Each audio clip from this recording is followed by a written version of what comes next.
ये त्रैमासिक परीक्षा 2019 क्लास 12 का इंग्लिश का पेपर है, जो कि फुल सॉल्यूशन इस वीडियो में हम देखेंगे। तो देखिए, मिनिमम मार्क्स यहाँ पे 100 दिए गए हैं और टाइम दिया गया है 3 घंटे। क्लास 12 का अंग्रेजी का पेपर है त्रैमासिक। तो देखते हैं, पहले नंबर में जो पैसेज दिया गया है वो 12 नंबर मार्क्स का रहता है। तो देखें, garbage is a great environmental hazard. Garbage कहलाता है कचरा। कचरा एक महान पर्यावरणीय खतरा है। Garbage is a great environmental hazard. It comes from various sources like end user papers, tiffin packings, plastic bags, ice cream, wrappers, बोतल और pen caps, fallen leaves from trees and many more। यह विभिन्न स्रोतों से आता है, जैसे प्रयुक्त कागज, टिफिन पैकिंग, प्लास्टिक की थैलियाँ, आइसक्रीम की रेपर, बोतल या पेन कैप, ट्रेस से गिरे पत्ते और भी बहुत कुछ। Garbage makes the precious ugly, untidy and breeds diseases. A lot of trash that is thrown away contains material that can be recycled and reused, such as paper, metal and glass, which can be sent to the nearest recycling center or disposed to the junk dealer। इसका मतलब है, कचरा परिसर को बदसूरत अस्वस्थ बनाता है और बीमारियों को जन्म देता है। बहुत सारा कचरा जो फेंका जाता है, इसमें ऐसी सामग्री होती है जिसे पुनरावृत्तीकरण किया जा सकता है और पुनः उपयोग किया जा सकता है, जैसे कि कागज, धातु और कांच, जिन्हें भेजा जा सकता है। फिर है next, also contains organic matter such as leaves, peels and other waste of fruits and vegetables, rotten food item etc, which can be enrich soil fertility. A compost pit can be made at a convenient location where the refuse can be placed with layer of soil and an occasional sprinkling of water. This would help in decomposition of matter, which in turn makes renewable fertilizer. This would also prevent pollution that is usually closed by burning such organic waste। इसका मतलब है, निकटतम recycling केंद्र या कबाड़ dealer को निपटाया। इसमें पत्तियों जैसे कार्बनिक पदार्थ भी शामिल हैं। फलों और सब्जियों के छिलके और अन्य अवशिष्ट सड़े हुए खाद्य पदार्थ आदि जो मिट्टी की उर्वरता को समृद्ध कर सकते हैं। खाद के गड्ढे को एक सुविधाजनक स्थान पर बनाया जा सकता है, जहां मिट्टी की परतों के साथ बना किया जा सकता है। कभी कभार पानी का छिड़काव इसमें पदार्थ के अपघटन में मदद मिलेगी, जो बदले में मूल्यांकन बनाता उर्वरक है। यह प्रदूषण को भी रोकता है, जो आमतौर पर जैसे जैविक कचरे को जलाने के कारण होता है।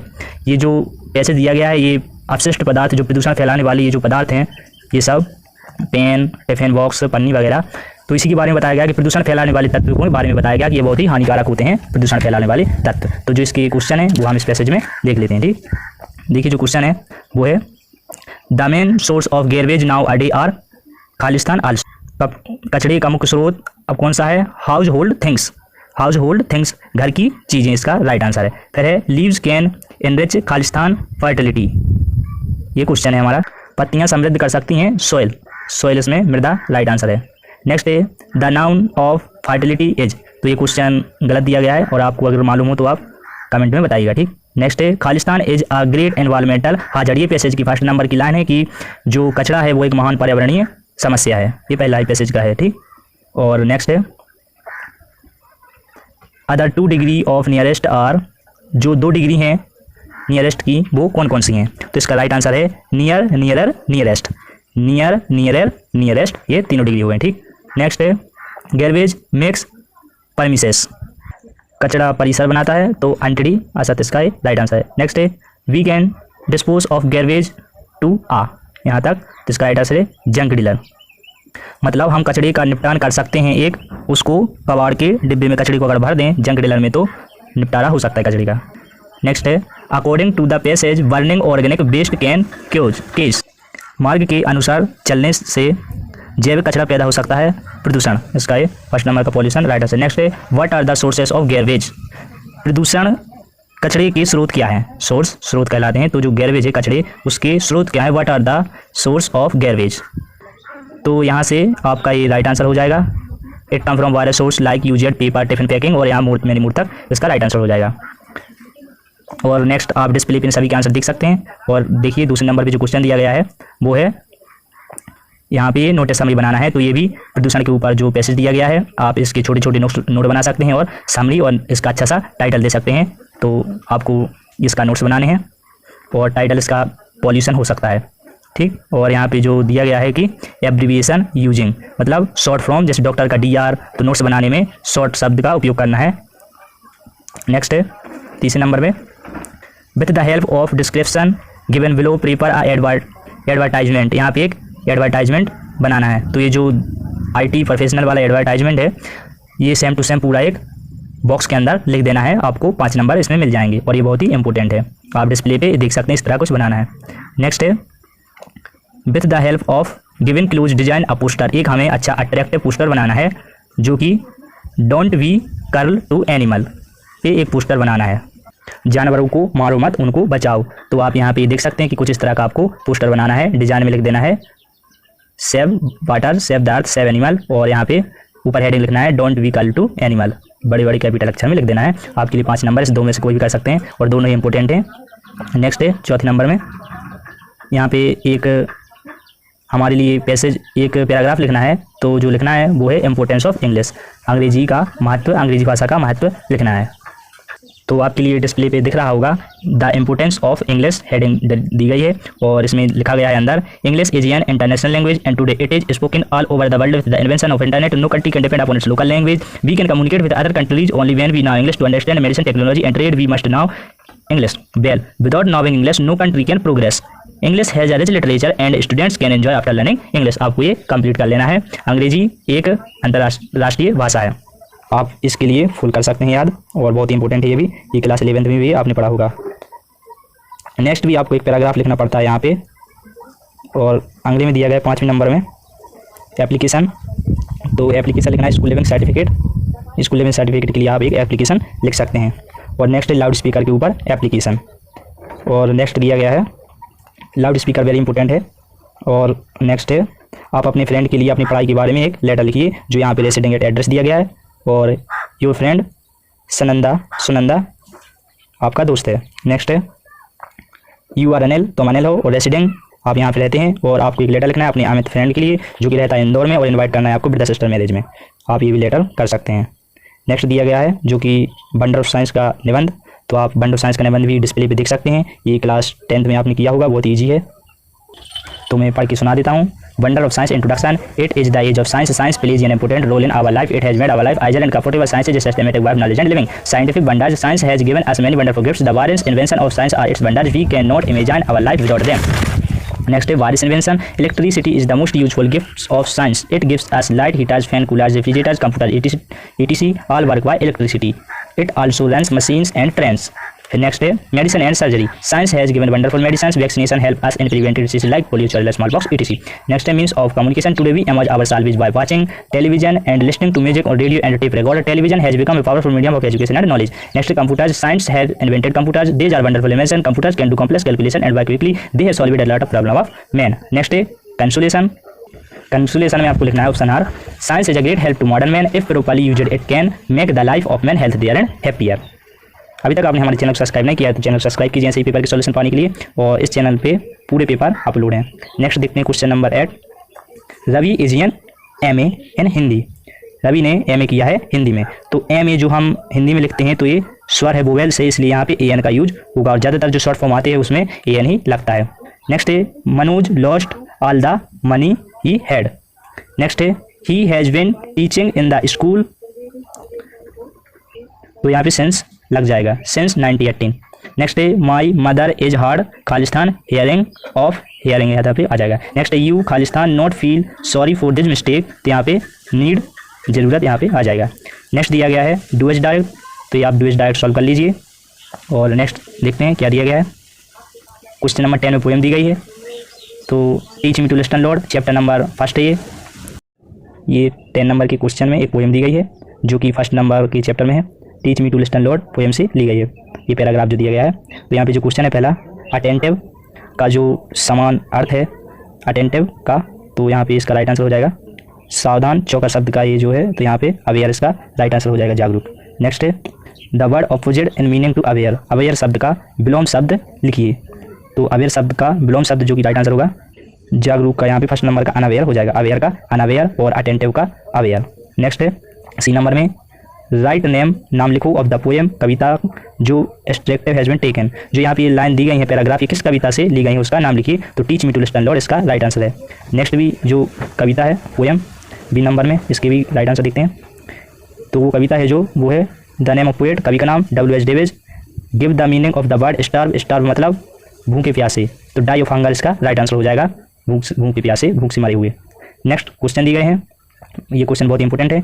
Who are the people far from us, who are the people far from us मतलब हमसे दूर के लोग कौन हैं। तो इसका राइट आंसर है hopeless, forgotten, unhappy and opposite person are far from us, निराशवान और भूले बिसरे हुए और दुखी लोग और अनाथ लोग हमसे दूर हैं। नेक्स्ट क्वेश्चन है what is the attire of the earth, पृथ्वी की पोशाक या वेशभूषा क्या है। तो इसका जो राइट आंसर है वो है the attire of the earth is the water of the seas and the greenery on the land, पृथ्वी की पोशाक है समुद्रों का पानी और थल की हरियाली, इसका राइट आंसर है। नेक्स्ट है what kind of life does the poet find in the woods, कवि जंगल में किस तरह का जीवन पाता है, कवि जंगल में किस तरह का जीवन पाता है। तो इसका राइट आंसर है he is sweetest life in the woods, कवि जंगल में मीठा जीवन पाता है और आइडियल लाइफ मतलब आदर्श जीवन भी पाता है। There is no suffering, there वहाँ किसी प्रकार का दुख नहीं है। नेक्स्ट क्वेश्चन है whom does the poet wish to trust, कवि किस पर विश्वास करना चाहता है। तो इसका राइट आंसर है the poet wishes to trust our inner voice, कवि हमें अंतरात्मा की आवाज़ पर विश्वास करने को कहता है। नेक्स्ट 12वें नंबर का question what is the meaning of the word spastic, spastic शब्द का क्या अर्थ है। तो स्पास्टिक शब्द का अर्थ है विकलांग लोगों से जो कि दिव्यांग हैं। तो इसका राइट आंसर हो जाएगा meaning of spastic is a disabled person, दिव्यांग व्यक्ति। नेक्स्ट है what according to author does content imply, तो इसका राइट आंसर आप कमेंट में हमारे लिए बताइएगा, ठीक। नेक्स्ट है what are the comfort zone, आरामदायक क्षेत्र कौन कौन से हैं। तो इसका राइट आंसर है comfort zones are situation in which one feel comfortable, आराम क्षेत्र वह स्थिति है जिसमें व्यक्ति सुख का अनुभव करता है। They are physical, mental, emotional और सोशल कंफर्ट जोन, वे भौतिक और इमोशनल, भावात्मक और सामाजिक क्षेत्र हैं। नेक्स्ट है what was the topic of discussion at Dabney's, Dabney में चर्चा का विषय क्या था। तो इसका जो राइट आंसर है वो है the topic of discussion at Dabney's was supernatural events या सुपरनेचुरल, अर्थात डबनी के घर पर चर्चा का विषय था अलौकिक शक्ति, जो भूत प्रेतों की बातें हैं वो वहाँ पे चल रही थी डबनी पर, ठीक। अगला क्वेश्चन है when do we experience inner peace, हम आंतरिक अनुभव का एहसास कब करते हैं, हम आंतरिक शक्ति का अनुभव कब करते हैं। तो इसका राइट आंसर है we experience inner peace when we obey natural laws, जब हम प्राकृतिक नियमों का पालन करते हैं तब आंतरिक शांति का अनुभव करते हैं। जब हम जो प्रकृति के नियमों का पालन करते हैं तो हमें अच्छा लगता है, हम कोई पेड़ पौधे लगाएं या उसके लिए पानी दें तो हमें कुछ अच्छा फील होता है कि हमने कुछ अच्छा काम किया है। नेक्स्ट है what happens if we presage people and future events, question है यदि हम व्यक्तियों और भविष्य की घटनाओं पर पूर्व निर्णय करें तो क्या होता है। तो इसका right answer if we prejudge people and future events we create unwanted enemies and hardships, यदि हम व्यक्तियों और भविष्य की घटनाओं पर पूर्व निर्णय करें तो अनचाही कठिनाइयां और शत्रु बना लेंगे, एनिमीज मतलब शत्रु होते हैं। नेक्स्ट है what was mini doing in the balcony, mini balcony में क्या कर रही थी, जो छत की बालकनी रहती है वहाँ पे मिनी क्या कर रही थी। तो mini was watching the children playing in the park outside, mini बाहर पार्क में खेलते हुए बच्चों को देख रही थी। नेक्स्ट है what is the best way to disarm hostility, what is the best way to disarm hostility, शत्रुता को निष्क्रिय करने का सबसे अच्छा तरीका क्या है। तो इसका राइट आंसर है the best way to disarm hostility is not to think ill of others until they try to harm you and even they try to overlook their faults as far as possible, शत्रुता को निष्क्रिय मतलब बंद करने का सबसे अच्छा तरीका है दूसरों के बारे में बुरा न सोचना जब तक कि वे तुम्हें नुकसान पहुंचाने का प्रयत्न नहीं करें, और तब भी जहां तक संभव हो उनके दोषों को अनदेखा करने का प्रयत्न करें। ये इसका राइट आंसर है, ऑनेस्टी मैन कहलाते हैं, ठीक, शांत मैन, कूल पर्सन कहलाते हैं वो। नेक्स्ट है what are the natural law, how do they affect our lives, what are the natural law, how do they affect our lives, प्राकृतिक नियम क्या है, ये हमारे जीवन को कैसे प्रभावित करते हैं। The law of nature are called natural law, प्रकृति के नियम ही प्राकृतिक नियम कहलाते हैं। दे गवर्न आवर लिव्स, वे हमारे जीवन को नियंत्रित करते हैं। By obeying them we can gain control of our lives, उनका पालन करके हम अपने जीवन पर नियंत्रण हासिल कर सकते हैं। इसका राइट आंसर है। नेक्स्ट है what makes a team a whole, एक टीम को संपूर्ण कौन बनाता है। तो इसका राइट आंसर है, ये 12 नंबर की वर्कबुक की क्वेश्चन है, वर्कबुक में से 12 नंबर के क्वेश्चन आते हैं, आप वर्कबुक में से क्वेश्चन आंसर देख लीजिए। तो इसका राइट आंसर है working together makes a team a whole, अगर हम एक साथ मिलकर काम करेंगे तो वह अच्छा होगा। नेक्स्ट है which is the world highest waterfall, where is it, सबसे हाईएस्ट ऊंचा झरना कहाँ पे है और वो कौन सा है? तो इसका राइट आंसर है the world highest waterfall is Angel Falls. It is situated in eastern Venezuela and South America. सबसे बड़ा झरना ऊंचा एंजल फॉल्स है और वह साउथ अमेरिका में स्थित है। नेक्स्ट हमारा क्वेश्चन है what are distilled books like. Distilled book क्या है, उसे कौन पसंद करता है? तो इसका आंसर है distilled books are like distilled waters flashy things. इसका राइट आंसर है, मतलब डिस्टाइल्ड किताबें डिस्टाइल्ड वाटर आकर्षक चीज़ों की तरह होती हैं। नेक्स्ट हमारा क्वेश्चन है what do people do for their harvest. ये हमारा क्वेश्चन है, मतलब लोग अपनी फसल के लिए क्या करते हैं? तो इसका राइट आंसर है पीपल वर्क और dance for their harvest. People work और डांस फॉर देयर हार्वेस्ट। लोग अपनी फसल के लिए काम करते हैं और नाचते हैं।